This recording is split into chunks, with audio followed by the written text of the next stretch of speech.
Hi, வணக்கம்.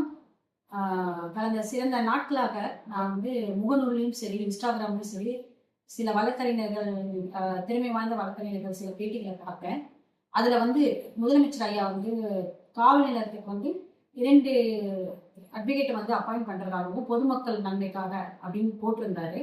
கட்சியின் மூலியமா வர அட்வொகேட்டை அப்பாயிண்ட் பண்ணலாம். ஐயா சிஎம் ஐயா செய்யறது எல்லாமே நன்மைக்காக தான் செய்கிறாரு. பட் அதோட முன்விளைவுகள் பின்விளைவுகள் ஒன்று இருக்கு. என்னோட கருத்து என்னன்னா, நீங்க பண்ற அப்பாயின்மெண்ட்ட லீகல் சர்வீஸ் அத்தாரிட்டி மூலியமா அப்பாயிண்ட் பண்ணீங்கன்னா, அது வந்து அதோட இது வந்து ஃபர்தர் மூவ்மெண்ட், ஃபர்தர் நாலேட்ஜ் எல்லாம் வந்து நீங்க ஜட்ஜ் லெவல்ல போகும்.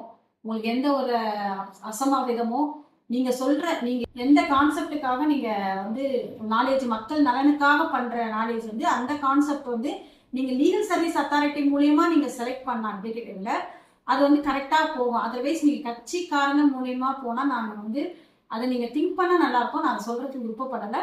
இதை வந்து ஒரு ஆப்ளிகேஷனா எடுத்து பண்ணா நல்லா இருக்கும். நன்றி, வணக்கம்.